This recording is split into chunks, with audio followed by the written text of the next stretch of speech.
السلام عليكم ورحمة الله وبركاته. أعوذ بالله من الشيطان الرجيم. بسم الله الرحمن الرحيم. الحمد لله رب العالمين. اللهم صل على سيدنا محمد وعلى آله وصحبه وسلم.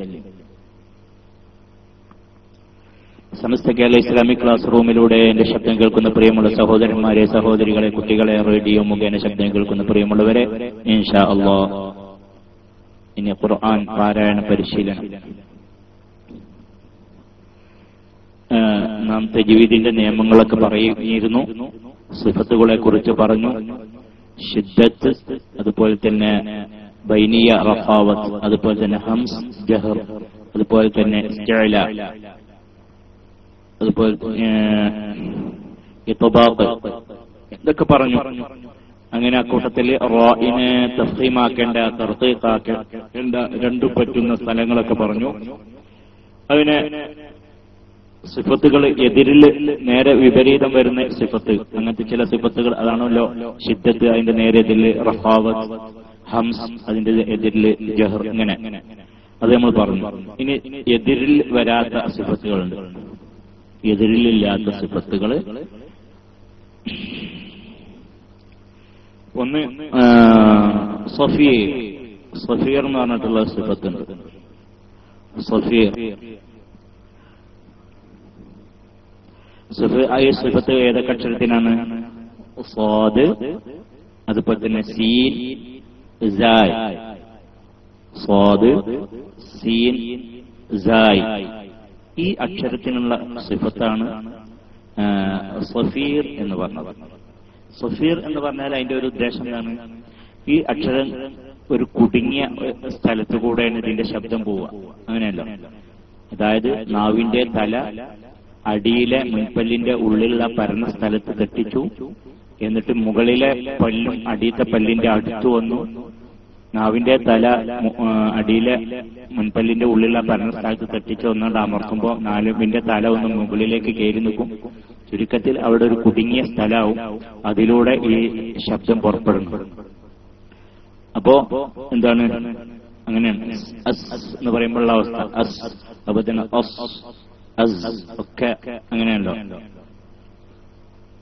പിന്നെ സഫീർ എന്ന് പറഞ്ഞാൽ ഈ ഒരു ശബ്ദമാണ് പക്ഷികൾക്കുണ്ടാകുന്ന ശബ്ദം, അതിനോട് സാദൃശ്യമാണ്. ആ നിലക്ക്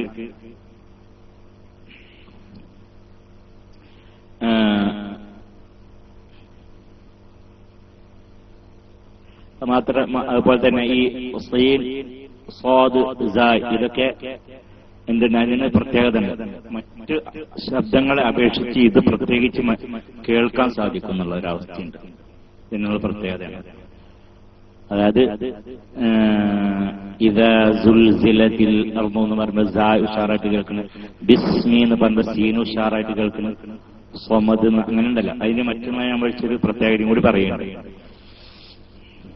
അപ്പൊ സഫീർ എന്ന് പറഞ്ഞാൽ അപ്പൊ ഇങ്ങനെ ഒന്നായിട്ട് ഇങ്ങനെ കാണാൻ പഠിക്കണം. പക്ഷെ അങ്ങനെ മനസ്സിലാക്കിയിട്ടില്ലെങ്കിലും ഈ നമുക്ക് ഉദ്ദേശപ്പെട്ടേ അതിൻ്റെതായ രീതിയിൽ ആ അക്ഷരം സ്വാദും സീനും സായും ഉച്ചരിക്കുമ്പോ അതിന്റെ മഖ്റജിൽ തന്നെ അതിന്റെ സിഫത്ത് പോലെ ഉച്ചരിക്കാന്ന് മാത്രം. അപ്പോ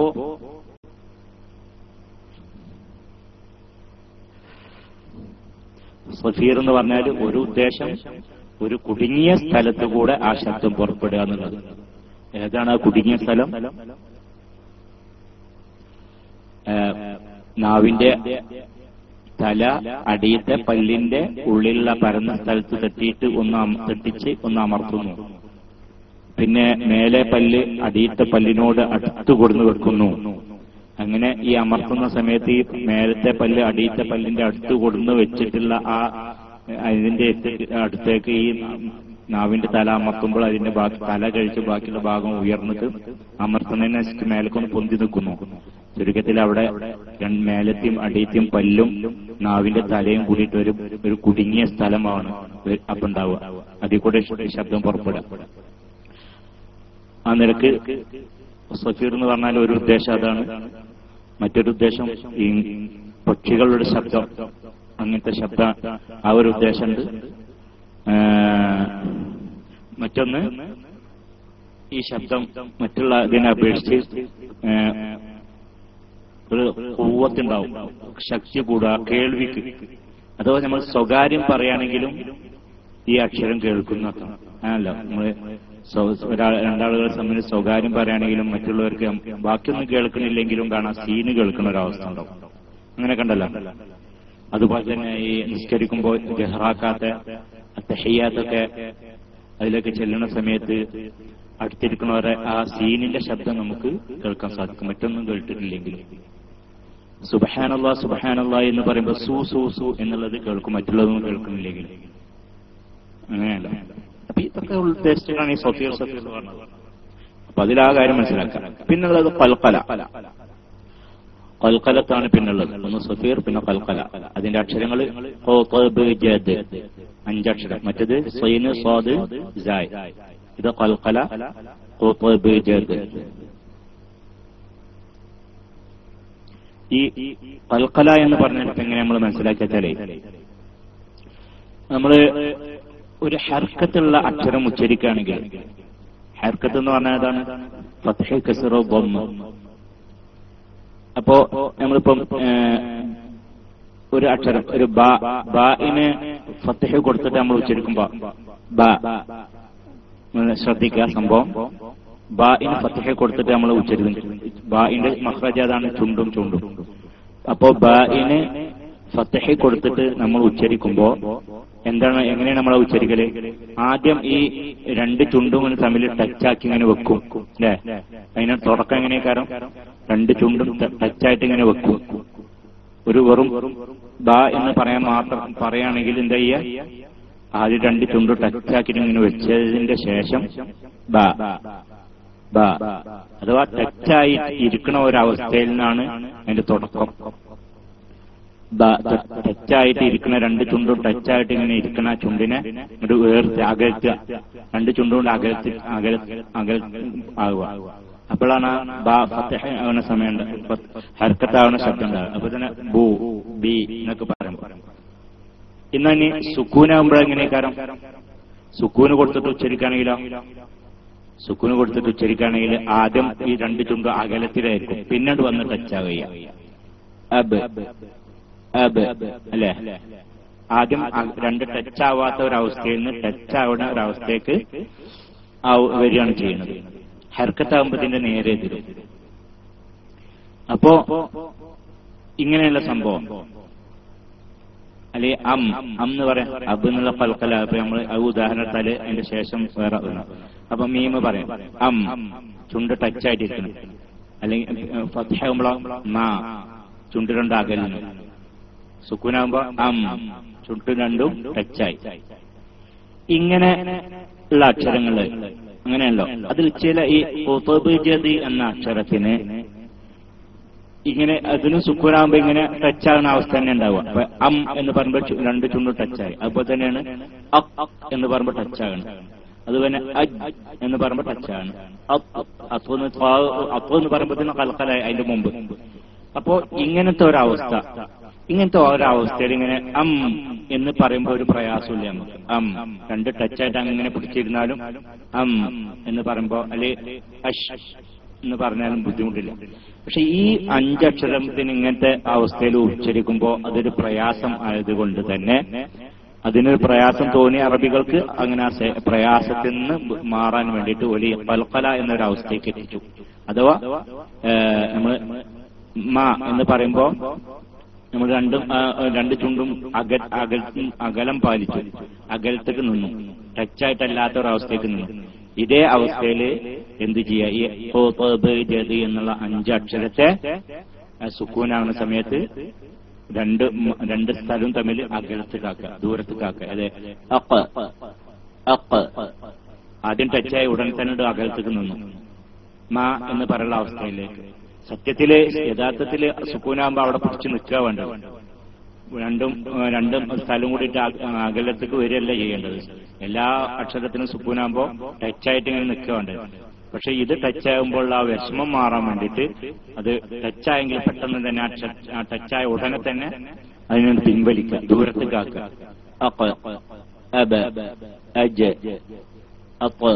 ഇങ്ങനെ. അപ്പൊ ഇതാണ് ഖൽഖല എന്നുള്ള പറഞ്ഞുള്ള സംഭവം. അതാണ് സംഭവം.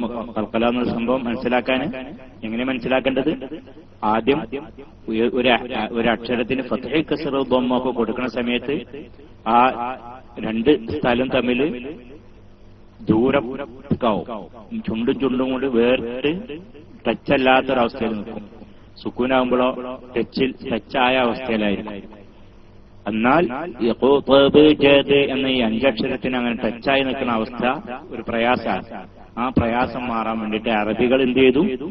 ഈ ഹർക്കത്തുള്ള അക്ഷരത്തിന്റെ ഒരവസ്ഥയിൽ ഉപയോഗിച്ചതിന് ആ സ്ഥലം തമ്മിലുണ്ട് ദൂരത്ത് വന്നു. പെട്ടെന്ന് ടച്ചായ ഉടനെ തന്നെ ആ ടച്ചായിൽ നിന്നിട്ട് അതിന്റെ ദൂരം പാലിച്ചു. ഇതാണ് ഖൽഖല. അപ്പൊ അങ്ങനെയാണെന്ന് പറഞ്ഞാല് ആ നിലക്ക് ഉച്ചരിക്കണം നമ്മൾ എന്നാണ് അതിന്റെ നമ്മൾ ചെയ്യേണ്ട പണി എന്താ? ആ അവസ്ഥയിൽ ഉച്ചരിക്കുക എന്നുള്ളതാണ്. ഖൽഖല ഉഷാറാക്കിയിട്ട് ആക്കുക. പിന്നെ ഇപ്പൊ ആ കാര്യത്തിൽ പറയാനുള്ളത് ഖൽഖല കുബറയുണ്ട്, ഖൽഖല സോറയുണ്ട്. നമ്മൾ പറയലുണ്ട് ഖൽഖല കുബറ എന്ന് പറഞ്ഞാൽ എന്താണ്, സോറ എന്ന് പറഞ്ഞാൽ എന്താണെന്നുള്ളത് നമ്മൾ പറഞ്ഞിരുന്നു. അഥവാ ഒരു വാക്കിന്റെ ഇടയിൽ വരിക, അല്ലെങ്കിൽ കൂട്ടിയോതുന്ന സമയത്ത് വഖഫിലല്ലാതെ ഇരിക്കുന്ന സമയത്തുള്ള അങ്ങനെയുള്ള ഖൽഖല. ചുരുക്കി പറഞ്ഞാല്, ഒന്നുകൂടി പറഞ്ഞാല്, ആ ഖൽഖലത്തിന്റെ ശേഷം ഉടനെ തന്നെ വേറൊരു അക്ഷരം ഉച്ചരിക്കും. ഉദാഹരണം മഖ്തൂ എന്ന് പറയുമ്പോൾ ഖൽഖലത്തു സോറയാണ്. എന്താണ് കാരണം? മഖ്തൂ എന്ന് പറയുമ്പോൾ മഖ് എന്ന് പറഞ്ഞിട്ട് അവിടെ നിർത്തല്ല ചെയ്യുന്നത്, അതിന്റെ ശേഷം വേഗം മറ്റേ അക്ഷരം പറയുകയാണ് ചെയ്യുന്നത്. അതേസമയത്ത് ഖുൽ ഹുവല്ലാഹു അഹദ് അവിടെ വഖഫ് ചെയ്തു. വഖഫ് ചെയ്യുമ്പോൾ പിന്നെ നമുക്ക് സാവധാനം അതിന്റെ ശേഷമുള്ള പിന്നെ വഖഫ് ചെയ്ത പിന്നെ അതിന്റെ ശേഷമുള്ള ഉച്ചരിച്ചാൽ മതി, അല്ലേ വേണ്ടല്ലോ. അതേസമയത്ത് മഖ്തൂ എന്നുള്ളതിന് മഖ് എന്ന് പറഞ്ഞിട്ട് അവിടെ നിർത്തൂലല്ലോ. അപ്പോ വഖഫിൽ ആവുന്ന ഖൽഖലത്തിനെ ഒന്ന് ഉഷാറാക്കിയിട്ട് ഉച്ചരിക്കും. മറ്റതിനെ അപേക്ഷിച്ച് ഒന്ന് ഉഷാറാക്കിയിട്ട് ഉച്ചരിക്കണം. അതിനാണ് ഖൽഖല അൽ കുബ്ര എന്ന് പറഞ്ഞത്. ഖുൽ ഹുവല്ലാഹു അഹദ് അഹദ്. മറ്റേത് ലം യലിദ്, പെട്ടെന്ന് ലം യലിദ് വലം യൂലദ്. അവിടെ തന്നെ ആ ആയത്തന്നെ രണ്ട് ഉദാഹരണമുണ്ട്.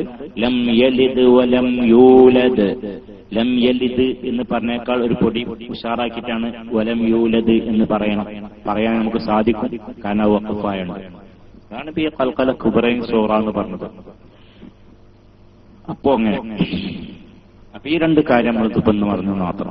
സമയം 5:10 അപ്പോ സഫീർ എന്ന് പറഞ്ഞത് അതിന്റെ സിഫത്തുള്ള അക്ഷരങ്ങള് സ്വാദ്, സീൻ, സായ്. ഒരു മൂന്നക്ഷരം ഒരു കുടുങ്ങിയ സ്ഥലത്തുനിന്ന് പുറപ്പെടുന്നതിന്റെ പേരിൽ അങ്ങനെ സഫീർ എന്ന സിഫത്ത് കിട്ടി.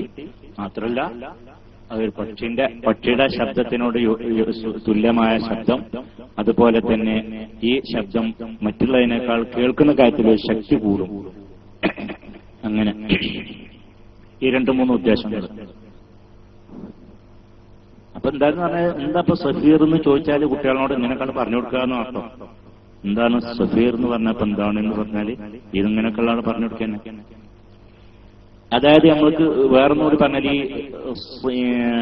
സീന്, സ്വാദ്, സായ് ഇതിന്റെ മഖ്റജ് മേലത്തെയും അടിയത്തെയും പല്ലിന്റെ എട എന്ന് മനസ്സിലാക്കുന്ന ഒരു അവസ്ഥ ഉണ്ട്. അത് ശരിയല്ല എന്നാണ് പറഞ്ഞത്.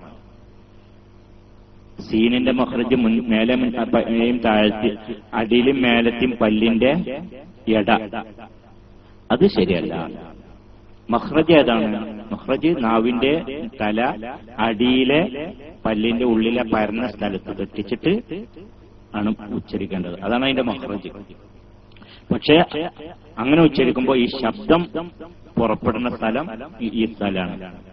ഏത്? പല്ലിന്റെയും അടിയിലും മേലത്തെയും പല്ലിന്റെ ഇടയാണ്. അതിന്റെ ഇടയിൽ കൂടെ അല്ല ഈ ശബ്ദം പുറപ്പെടുന്നത്. അസ് എന്ന് പറയുമ്പോ രണ്ടിന്റെയും മേലത്തെയും അടിയത്തെയും പല്ലിങ്ങനെ അടുത്ത് വന്നു നിന്നു. നാവിന്റെ തല അതിന്റെ ഇടയിൽ ഇങ്ങനെ എത്തു വന്നിട്ട് ഒരു ബ്ലോക്ക് ചെയ്തു. അപ്പോ അതിന്റെ ഇടയിൽ കൂടെ പോണ ഒരു ശബ്ദം, കുടുങ്ങിയ സ്ഥലത്ത് കൂടെ പോണ ഒരു ശബ്ദം അസ് എന്ന്. അപ്പൊ നമുക്ക് ഓതാം.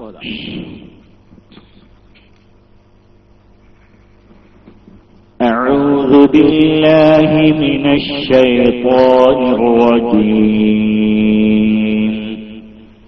بسم الله الرحمن الرحيم الحمد لله رب العالمين الرحمن الرحيم مالك يوم الدين إياك نعبد وإياك نستعين اهدنا الصراط المستقيم صراط الذين أنعمت عليهم غير المغضوب عليهم ولا الضالين آمين. أعوذ بالله من الشيطان الرجيم بسم الله الرحمن الرحيم والضحى والليل إذا سجى ما ودعك ربك وما قلى وللآخرة خير لك من الأولى ولسوف يعطيك ربك فترضى ألم يجدك يتيما فآوى ووجدك ضالا فهدى ووجدك عائلا فأغنى فأما اليتيم فلا تقهر وأما السائل فلا تنهر وأما بنعمة ربك فحدث. صدق الله العظيم. അപ്പോൾ സൂറത്തുൽ ദുഹ, സൂറത്തുൽ ഫാത്തിഹ ഇൻഷാ അല്ലാഹ് അതുള്ള കമ്മിക്കെടുക്കുക.